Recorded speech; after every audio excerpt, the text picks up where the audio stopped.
the mysterious, the macabre, the out of this world. The following are real people. They have real stories, and they've had real encounters. Here tonight on Newsworthy, two words and two question marks.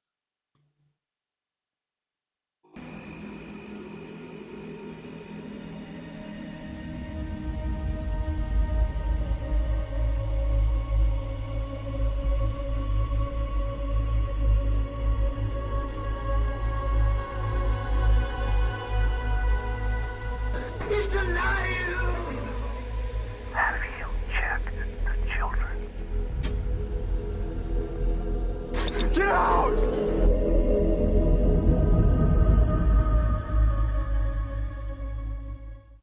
Hello and welcome to Encounters. First things first, if you are a praying person, please keep the island nation of Jamaica in your prayers. They are tonight, tomorrow, the next day, are going to get hit with the fourth largest storm to ever grace the Atlantic Ocean in Melissa.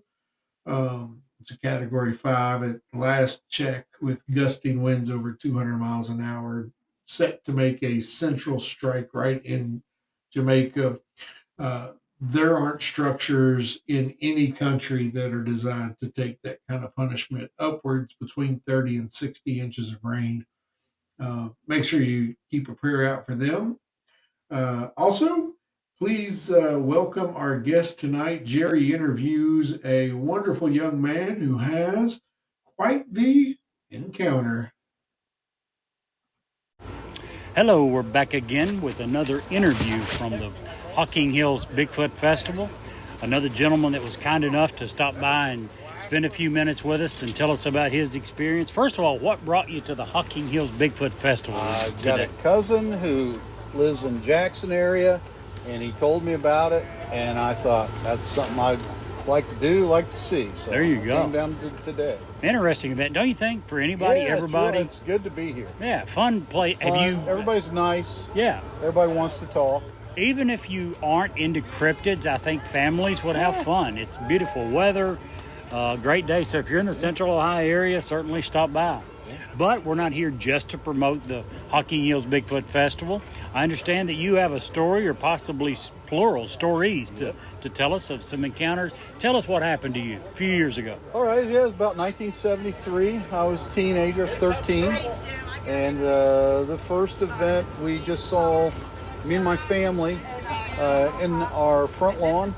Right. We saw 3 lights in the sky, moving together but erratically. Zigzag pattern, square pattern, triangle pattern, go apart, come back together, very high in the sky, maybe 10,000 feet, I don't know. And the 3 lights were just basically doing a performance in the sky. They'd come apart, come back together, and then all of a sudden, after 3 or 4 or 5 minutes, they just took off. Went, Vanished almost immediately, I straight think you north said. and disappeared. Darn.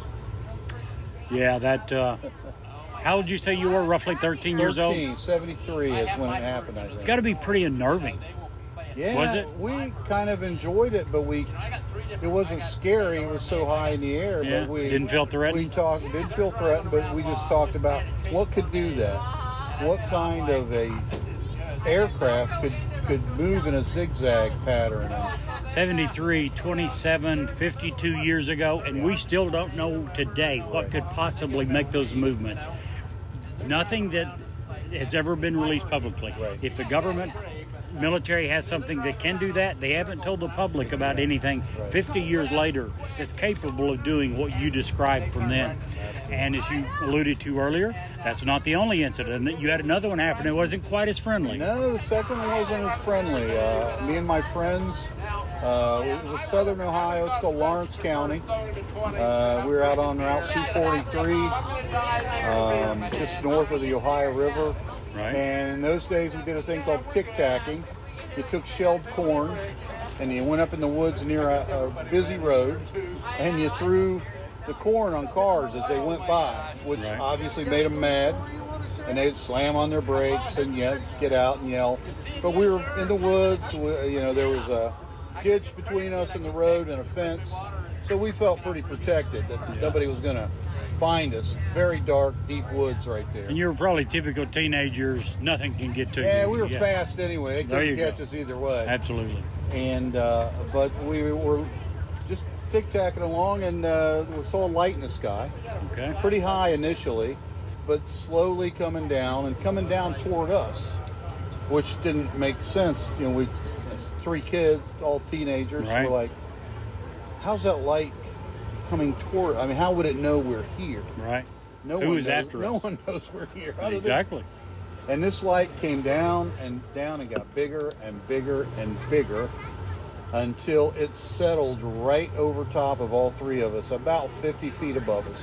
Huge light. I couldn't tell you the shape or anything. It was just a very bright white light. Right. 50 feet hovering right over top of us. Needless to say, we were terrified. I'm sure. And we all took off. 2 of us went to my house. It's a little closer. The other one went down the road to their house. Right. And the other person that was with me got to my house first, came crashing through the front door and scared my parents to death. Oh, I'm sure. And then I got there and we told them what happened, and what do you say? How do you explain that? So Pretty hard to explain. I think it was a good idea that we ran. I absolutely agree I don't with feel like it had good intentions necessarily. And I don't know how it found us in the woods. I would totally agree. So, did you tic-tac after that? Or was that at the end of the tic-tac? Not immediately. I don't even remember. The oddest thing about that is me and my 2 friends never talked about it. Really? We never discussed it. To this day?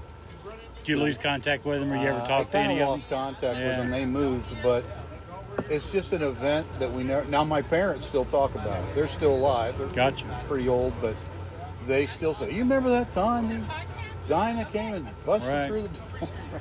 It kind of makes sense with you 3. It was something that scared you bad enough. Right. It probably wasn't a memory you wanted to relive. Right. It's possibly the reason I can see. If that happened to me, I'm not sure that I would be bringing it up with my buddies, because it was a scary event. Yeah, it was scary. And we thought, people just think we're crazy.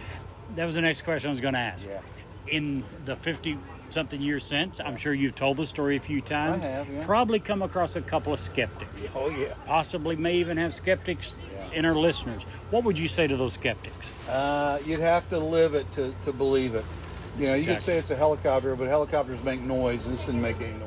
Either event. Neither event no made noise. any noise at all.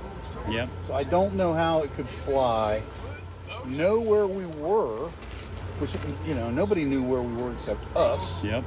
And make no noise. And the first one, the erratic zigzag, there's nothing that we know of that I've ever heard of, even today, 2025, much less 1973, that was capable of making those movements that you described. 3 lights and the ability to separate and move together in a zigzag pattern, and then separate and come back together. Something to see. Absolutely. I certainly appreciate you stopping by, sharing your story with us. Thanks. We appreciate it. You have an awesome day. All right. Thank you. Tonight's episode has been brought to you by Ed Locke and USA Mortgage, the home of possibility. Reach out to Ed at 502-680-0953 and by Smoking Gun Beef Jerky. It is 50 different flavors of beef jerky. You're bound to find something that you're going to love. Be sure to use the code CRYPTID10. And Jerry, if you can't see the light, be the light.